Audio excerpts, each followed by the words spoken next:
Hi hello friends, എല്ലാ കൂട്ടുകാർക്കും advocate Anjali സീരിയലിൽ ഇന്നത്തെ നല്ലൊരു എപ്പിസോഡിന്റെ റിവ്യൂയിലേക്ക് തന്നെ സ്വാഗതം കേട്ടോ. ചാനൽ ആദ്യമായിട്ടാണ് കാണുന്നുണ്ടെങ്കിൽ ഒന്ന് സബ്സ്ക്രൈബ് ചെയ്ത് ലൈക്ക് ചെയ്ത് സപ്പോർട്ട് ചെയ്യാൻ വേണ്ടി മറക്കല്ലേ.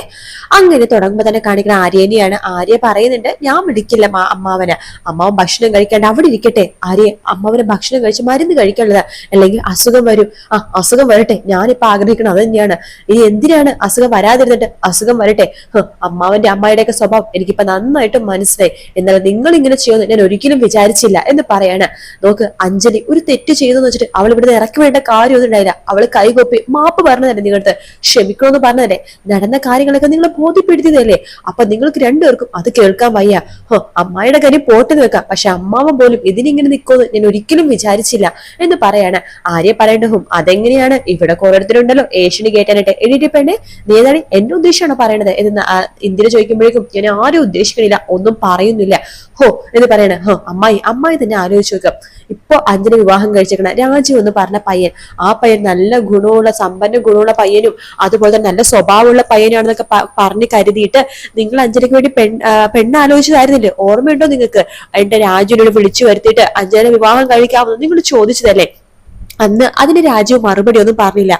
അന്ന് അതിന് മറുപടി പറഞ്ഞെങ്കിൽ നിങ്ങൾ ആ വിവാഹം നടത്തി കൊടുത്താനെ. എന്നിട്ട് ആ പയ്യനായിട്ട് തന്നെയാണ് അഞ്ജലി പോയി ഒളിച്ചോട്ട് പോയി വിവാഹം കഴിക്കും. നിങ്ങൾക്ക് തോന്നുന്നുണ്ടോ വീട്ടിലാലോചിച്ച പയ്യനെ പോയിട്ട് ഒളിച്ചോട്ട് പോയി വിവാഹം കഴിക്കാൻ അത്ര മണ്ടിയാണ് അഞ്ജലി എന്ന് നിങ്ങൾക്ക് തോന്നുന്നുണ്ടോ? നിങ്ങളുടെ തോന്നലിൽ ഓരോന്നൊക്കെ കാണിച്ചു കൂട്ടും, അതിന് ഞാൻ എന്ത് വേണം എന്ന് പറയാണ്. എന്നിട്ട് ആര്യ പറയണ്ട, എനിക്ക് മടുത്തു ഈ ജീവിതം, ഈ വീട്ടിൽ നിന്ന് എനിക്ക് മടുത്തു, സത്യമായിട്ട് എനിക്ക് മടുത്തു.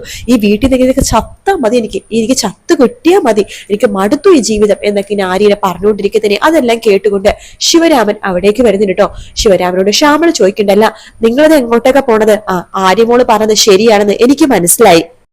ആര്യമോളുടെ ഇതേ അഭിപ്രായം തന്നെയാണ് എനിക്കിപ്പോ ഉള്ളത്. ശ്യാമളെ, നിന്റെ അഭിപ്രായം എന്താണെന്ന് എനിക്കറിയില്ല, പക്ഷെ എന്റെ അഭിപ്രായം ഞാൻ പറയാണ്. നേരത്തെ ചെയ്തത് തെറ്റായി പോയി. അഞ്ജലിനെ ഇവിടുന്ന് ഇറക്കി വിടാൻ പാടില്ലായിരുന്നു. ആ തെറ്റ് ഞാൻ തിരുത്താൻ വേണ്ടി പോവാണ് എന്ന് വെച്ചാൽ എന്ന് ശ്യാമള ചോദിക്കുമ്പോഴേക്കും ശിവരാമൻ പറഞ്ഞു, ഞാൻ എന്റെ മോളെ കൂട്ടിക്കൊണ്ടുവരാൻ വേണ്ടി പോകുവാണെന്ന്.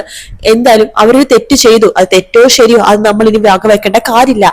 അതുകൊണ്ട് അഞ്ജലിനെ രാജുവിനെ കൂട്ടിക്കൊണ്ടുവരാൻ വേണ്ടി തീരുമാനിച്ചു. അതിനുവേണ്ടി ഞാൻ പോവാണ് എന്ന് പറഞ്ഞിട്ട് നമ്മുടെ ശിവരാമൻ അവിടെ നിന്ന് ഇറങ്ങാൻ പോകുന്ന സമയത്ത് തന്നെയാണ് അവിടേക്ക് അനുപമ വരുന്നത് കേട്ടോ. അനുപമ വണ്ടിയിൽ ചീരിപ്പാനങ്ങൾ വരുവാണ്. അനുപമനെ കാണുമ്പോ തന്നെ ഇന്ദിര ഇവള് വന്നു, ഇനി ഇവിടെ എന്തെങ്കിലുമൊക്കെ സംഭവിക്കുമെന്ന് ഇന്ദിര മനസ്സിൽ വിചാരിക്കേണ്ടേ. അനുപമ പുറത്തേക്ക് ഇറങ്ങിയിട്ട്, എവിടേക്കാണ് അച്ഛനും രാവിലെ തന്നെ പോകുന്നത്? ഞാനേ ഒരു പരിഭവം പറയാൻ വേണ്ടി വന്നതാണ് കേട്ടോ എന്ന് പറയുമ്പോഴേക്കും ശിവരാമൻ പറയണ്ടേ, എടി നിന്റെ അടുത്ത് ഇവിടെ കാല് കുത്താൻ പാടെന്ന് ഞാൻ നിന്നോട് പറഞ്ഞിട്ടില്ലേ? അയ്യോ, ഞാനിവിടെ കാല് കുത്താനും കൈ കുത്താനൊന്നും വന്നതല്ല. എന്തൊക്കെ പറയാനും നല്ലൊരു സദ്യയല്ലേ മിസ്സായി പോയത്, അതിന്റെ ഒരു വിഷമം ഉള്ളിലുണ്ട്. പക്ഷെ എന്നാലും പോട്ടെ, കുഴപ്പമില്ല എന്നൊക്കെ കരുതി ഞാൻ കുറച്ച് കാര്യങ്ങൾ നിങ്ങളെ ബോധ്യപ്പെടുത്താൻ വേണ്ടി വന്നതാണ്. അല്ല, അച്ഛനെവിടെയെങ്കിലും പോകുവാണോ എന്ന് ചോദിക്കുമ്പോ ഇന്ദിര പറയണ്ട, നിന്റെ അച്ഛനെ ചെയ്തതൊക്കെ തെറ്റായി പോയി എന്ന് മനസ്സിലായിട്ട് അഞ്ജലി മോളെ തിരികെ വിളിക്കാൻ വേണ്ടി വരാൻ പോകുവാണ്. അത് കൊള്ളാലോ വെച്ചാ, പക്ഷെ തിരികെ വിളിക്കണ മുമ്പേ എനിക്ക് കുറച്ച് കാര്യങ്ങളൊക്കെ പറയണ്ടേ. തിരികെ വിളിക്കണേനാണ് ശരി, അത് തിരികെ വിളിച്ചിട്ട് അവൾ ഇവിടെ നിർത്തണേണ് അവളുടെ ജീവനും നല്ലത്. നീ എന്തൊക്കെയാണ് അനുഭവം പറയണത്? നിനക്ക് ഇതിന് പറയണ്ടെങ്കിൽ തെളിച്ചു പറ എന്ന് ശ്യാമള പറയുമ്പോഴേക്കും അനുഭവം പറയണ്ട, അതെ എനിക്ക് പറയാനുണ്ട്, വേറൊന്നുമല്ല. നോക്ക്, ഞാൻ നിങ്ങളുടെ ഒരു കാര്യം പറയാം. ഈ അഞ്ജലിയുടെ ജീവനെ ഇപ്പൊ ഭയങ്കര ആപത്താണ്. ഈ അഞ്ജലി വിവാഹം കഴിച്ച രാജുവിനെ കുറിച്ച് നിങ്ങൾക്ക് എന്തെങ്കിലും അറിയാവോ?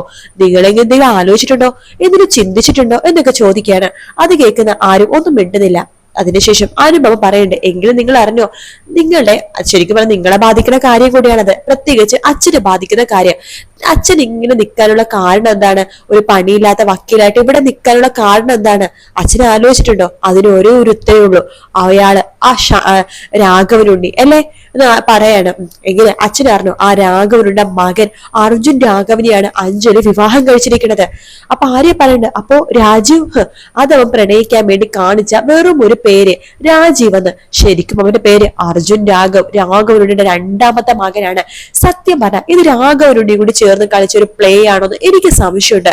അയാളുടെ രണ്ടാമത്തെ മോനെ പറഞ്ഞിളക്കി അഞ്ജലിനെ വിവാഹം കഴിക്കുക, അതായത് അഞ്ജലിനെ പറ്റിച്ച് വിവാഹം കഴിച്ച് അവരുടെ വീട്ടിലേക്ക് കൊണ്ടുവന്ന് അഞ്ജലിനെ അപായപ്പെടുത്തുക, അത് തന്നെയാണ് അച്ഛന്റെ മോന്റെ ഉദ്ദേശം. അതുകൊണ്ടിട്ടാണ് ഞാൻ നിങ്ങളുടെ പറയേണ്ടത്, അഞ്ജലിന്റെ ജീവന നിങ്ങൾക്ക് കുറച്ചെങ്കിലും പേടിയോ ഇതുണ്ടെങ്കിൽ അഞ്ജലിനെ കൂട്ടിക്കൊണ്ട് ഇവിടേക്ക് വാ, അല്ലാതെ ആ വീട്ടിൽ അവൾ ഒട്ടും സേഫ് ആയിരിക്കില്ല. ഇത് രാഘവന്റെ ഒരു ഗെയിം പ്ലേ ആണ്, അത് നിങ്ങൾ മനസ്സിലാക്കിയ നിങ്ങൾക്ക് കൊള്ളാം എന്ന് പറഞ്ഞിട്ട് നമ്മുടെ അനുപമ അവിടെ നിന്ന് പോകുന്നുണ്ട് കേട്ടോ. അത് കേൾക്കുമ്പോ ശിവരാമന് വീണ്ടും വല്ലാത്ത വിഷമവും ടെൻഷനൊക്കെ ആവാണ്. ശിവരാമൻ വീണ്ടും അകത്തേക്ക് കയറി പോകുന്നുണ്ട് കേട്ടോ. പിന്നീട് കാണിക്കുന്നത് അർജുനെയാണ്. അർജുനാണെങ്കിൽ അനുപമ പറഞ്ഞ ആ ഒരു സ്ഥലത്തേക്ക് എത്തി കേട്ടോ.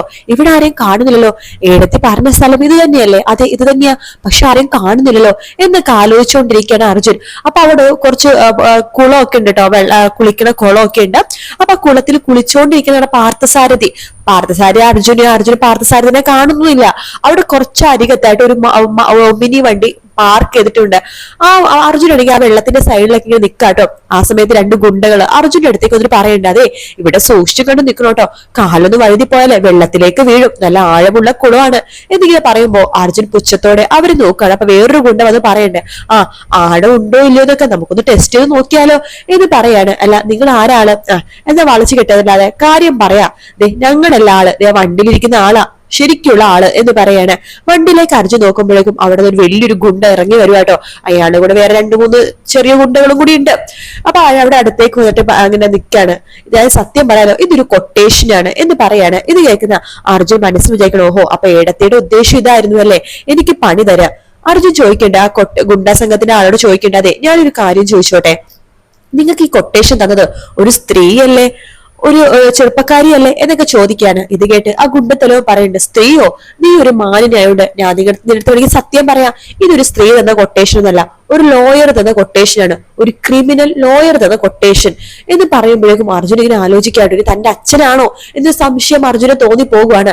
അപ്പൊ അർജുൻ ഇങ്ങനെ ഈശ്വരന്റെ അച്ഛൻ വലുതാണോ എന്ന രീതിയിൽ ഇങ്ങനെ ആലോചിച്ചുകൊണ്ടിരിക്കെ തന്നെ ആ ഗുണ്ടകളെല്ലാം കൂടെ അർജുന പെട്ടെന്ന് പിടിക്കാൻ വേണ്ടി പോകുമ്പോഴേക്കും അർജുന അവിടെ നിന്ന് ഓടി വേഗം വണ്ടിയുടെ മുകളിലേക്ക് കയറി ഇരിക്കാട്ടോ. എന്ന് പറയണ്ടേ, എനിക്ക് വെള്ളത്തിൽ നീന്താൻ അറിയില്ല, അതുകൊണ്ട് ഇവിടെ നിന്നിട്ട് നമുക്ക് അടികൂടാം എന്ന് പറയാണ്.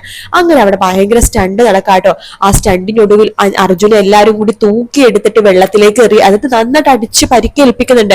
എന്നിട്ട് ബോധമില്ലാത്ത അർജുന് വെള്ളത്തിലേക്ക് എറിയാണ്. അപ്പൊ വെള്ളത്തിൽ എറിയുമ്പോൾ അർജുന് ബോധം വരുന്നുണ്ട്. അർജുൻ വെള്ളത്തിൽ കിടന്ന് ഇങ്ങനെ അർജുന് നീന്തൽ അറിയില്ല.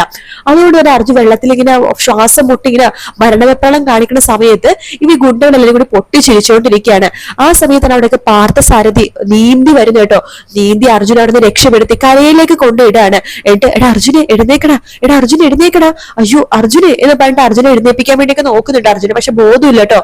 അപ്പൊ ഈ ഗുണ്ടകളിൽ എല്ലാരും കൂടി നമ്മുടെ പാർത്ഥസാരഥിയുടെ അടുത്തേക്ക് വന്നിട്ട് പറയുന്നുണ്ട്, അതെ അനിയൻ ഇവിടുന്ന് പോവാൻ നോക്ക്, ഇന്ന് ഈ പൈസ പിടിച്ചോ, ഇവിടെ ഉള്ളതൊന്നും അനിയൻ കണ്ടിട്ടുമില്ല കേട്ടിട്ടില്ല, ഒരു കണക്കിന് ഇയാളെ എടുത്തോണ്ടത് നന്നായി, കാരണം ഞങ്ങളുടെ പണി കുറഞ്ഞു, ഇനി വരെ വെട്ടിക്കേറി പുഴയിലേക്ക് താഴ്ത്ത, അതാണ് ഞങ്ങളുടെ ഉദ്ദേശം എന്ന് പറയാണ്.